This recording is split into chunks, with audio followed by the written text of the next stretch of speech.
اتنے شادی شدہ جوڑے ایک بات دماغ میں بٹھا لیں، جب بھی شادی ہوتی ہے 3 سال پھڈوں کے لیے رکھ لو. حقیقت بتا رہا ہوں، کیونکہ ایک دوسرے کو سمجھتے سمجھتے ٹائم لگتا ہے. لوگ کہہ رہے ہیں ہم تو 3 سال سے سلام دعا تھی ہماری، فون پہ گپ شپ تھی. تو ایسا تو نہیں کہ بھائی شادی کے بعد بالکل حالات کیا ہوتے ہیں، چینج ہوتے ہیں.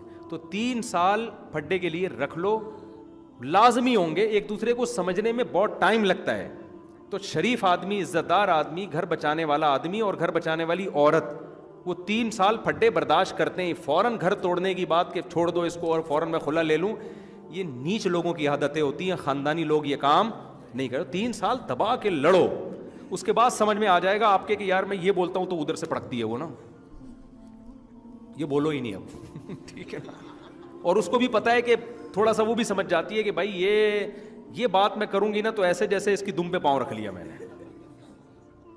تو آہستہ آہستہ کچھ تھوڑا سا آپ تبدیل ہو گئے، کچھ تھوڑا سا ایڈجسٹ ہو گئے. پھر اس دوران ایک آدھ بچہ بھی، 2-3 بچے بھی آ چکے ہوتے ہیں تو بچوں میں مشغول. میں نے کہا 6-7 بچے ہو جائیں گے، 3-4 6-7 اگر آپ زیادہ سمجھ رہے ہو تو 3-4 ہو جائیں گے. اس کے بعد وہ ابو ادھر مشغول، آپ بھی بچوں میں مشغول. تو 3 سال جتنے بھی شادی شدہ لوگ ہیں دماغ میں بٹھا لیں کہ یہ پھڈوں کے لیے شروع میں اس کی برکتیں پھر 30 سال تک حاصل ہوتی ہیں آپ کو. اور اگر طلاقیں دے دے کے کرنا شروع کر دیا نا تو ایک کو چھوڑو گے دوسری لے کر آؤ گے، اس میں کوئی اور ٹینشن ہوگی. اور وہ بھی عورت بھی کھلے لے لیتی ہے ذرا سی باتوں پہ. تو بھائی کوئی دوسرا میاں آئے گا وہ الگ ہی اسٹائل کا ہوگا، وہ پھر پرانا یاد آئے گا کہ یار یہ وہی اچھا تھا. ایسے بہت سارے کیسز ہیں. ہماری عمر جتنی ہے نا، تجربے ہمارے اس سے زیادہ ہیں. ہم نے بہت اسی سوسائٹی میں ہم رہے ہیں، ٹریولنگ بھی کی ہے ہمیں. تو اس لیے یہ 3 سال ایک ہم نے کیلکولیشن باقاعدہ ٹیم بٹھا کے نکالی ہے. یوں سمجھ لو کہ جب شادی ہوگی 3 سال کے پھڈے ہیں لازمی. اس کے بعد بھی ہو رہے ہیں تو پھر اس پہ سیریسلی غور کرو. شروع میں تو سیکھو. آپ ریسلنگ کی نیت سے شادی کرو کہ یار میں اپنے اندر کانفیڈنس ڈیولپ کرنا چاہتا ہوں، برداشت پیدا کرنا چاہتا ہوں، اس سلسلے میں آپ سے شادی کر کے آپ سے ملاقات کے لیے حاضر ہوں. نیت ہی یہ کرو کہ یار یہ تو ہوگا. جب ایک چیز کے لیے ذہنی طور پر انسان تیار ہوتا ہے کہ ہوگا تو پھر وہ ٹینشن نہیں لیتا. تو 3 سال لازمی ہے. پھر اس کے بعد بھی بہت زیادہ، پھر ہفتے میں 1 دن اگر ہو رہا ہے وہ تو لازمی ہے. وہ دیکھو بالکل ہی دونوں مردے ہو نا تو پھر نہیں لڑیں گے. جہاں جذبات ہوں گے وہاں لڑائی ہوگی. اگر گوروں کی طرح وسیم کی 70 سے شادی کر دی جائے نا کوئی لڑائی نہیں ہوگی، کیونکہ دونوں میں جذبات نہیں ہوں گے. مرد اور عورت کی جب شادی ہوتی ہے تو دونوں میں محبت کے جذبات ہوتے ہیں. تو جہاں کرنٹ ہوگا، جذبات ہوں گے، وہاں ایکسائٹیڈ ہوں گے.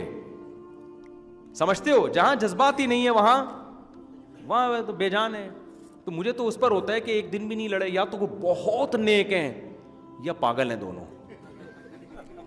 یا تو بہت نیک ہے جو ہزاروں میں ایک ہوتے ہیں. ایسے بھی ہیں کہ شادی کے پہلے دن سے کئی سال ہو گئے اب تک ایک ڈاکٹر الابدائی صاحب رحمۃ اللہ علیہ کتنے بڑے بزرگ تھے. پوری زندگی ان کی گزر گئی. انہوں نے بتایا کہ ہمارے گھر میں میرا اپنی زوجہ سے اور زوجہ کا مجھ سے پوری زندگی میں ایک جھگڑا بھی نہیں ہوا، کبھی اونچی آواز میں بات نہیں ہوئی ہے. ایسے خاندانی تھے. بیگم کو بڑی عزت احترام سے کہتے تھے کہ یہ کام آپ کسی سے کروا دیں. جیسے برتن دھونے، یہ نہیں کہتے تھے کر دیں، یہ آرڈر والا نا ہے یہ کرتے سے نوکرانی ہوتی ہے، یہ کر دے وہ کر دے، ایسا نہیں. وہ انہوں نے اپنی بیگم کو عزت دی. ہمارے حضرت کا بھی یہی انداز تھا. ہمارے حضرت اپنی زوجہ کو کبھی یہ نہیں کہتے تھے یہ پکا دو، یوں کر دو، یہ کر دو، نہ. وہ جب کھانا کھا لیتے تھے نا تو اپنی زوجہ سے کہتے تھے آپ برتن اٹھوا لیں کسی سے. ایک تو آپ کہہ کے بات کرتے تھے اٹھوا لیجئے، حالانکہ اٹھانے کس نے تھے؟ انہوں نے. لیکن ان کو حضرت کہتے تھے مجھے یہ نا حاکمانہ لہجہ اچھا نہیں لگتا تھا کہ نوکر تھوڑی ہے کہ اٹھا لے تو اٹھوا لیجئے، حالانکہ اٹھانے انہوں نے. تو یہ اسٹائل تھا ان میں گھر میں اپنی بیگم سے بات کرنے کا. تو جب یہ میاں کی طرف سے یہ اسٹائل ملتا ہے تو پھر خاندانی عورت ہوگی. خاندانی نہیں ہوگی تو وہ اس کو یہ والا اسٹائل ہضم ہی نہیں ہوگا. وہ کہے کہ 2-3 سے تھپڑ ہی نہیں پڑے میرے، پتہ نہیں کیا مسئلہ ہے. لیکن جو اچھے خاندان کی ہوگی وہ اس اسٹائل کی قدر کرے گی تو وہ بھی جواب میں ایک پازیٹیو رپلائی کرے گی. ورنہ خاندانی نہیں ہوگی، بولے گی کہ تمہاری ٹانگیں ٹوٹی ہوئی ہیں، خود نہیں اٹھائے جاتے تم سے. یہ جواب ملے گا. لیجیے کی رٹ لگائی ہوئی، اٹھوا لیجیے. کیا نوکر پالے ہوئے گھر میں جو اٹھوا لیجیے؟ میں نہیں اٹھانا تو بولو نا اٹھا. تو وہ یہ رپلائی آئے گا کہ لیجیے اٹھوا لیجیے اس طرح کی. تو وہ آدمی بھی نا عجیب سا بن جاتا ہے کہ یار یہ ہو کیا رہا ہے. تو خاندانی مرد خاندانی عورت ہوتی ہے تو پھر تو بالکل بھی نہیں پھڈے ہوتے. لیکن ایسے مارکیٹ میں کیا چل رہے ہیں شارٹ. تو غالب یہی ہے کہ اگر ان کی کوئی لڑائی نہیں ہو رہی تو یہ بظاہر یہی ہے کہ دونوں کا پاگل ہے. دونوں کیا ہیں؟ ان کو پتہ ہی نہیں کہ اس کو پتہ ہی نہیں کہ اس نے بول کیا دیا ہے. اس پہ تو پھڈا بنتا تھا اور اس بیوقوف کو پتہ ہی نہیں ہے, اور اس عورت کو بھی بیوقوف کو پتہ نہیں اس نے کیا بولا ہے. پھڈا بنتا تھا لیکن نہیں لڑ رہی, اس کا مطلب کھوپڑی کام نہیں کر رہی اس کی. تو یہ نارمل یہی ہے کہ 3 سال پھڈوں کے نکال دو, اس کے بعد دیکھو کہ پھر کیا ہو رہا ہے.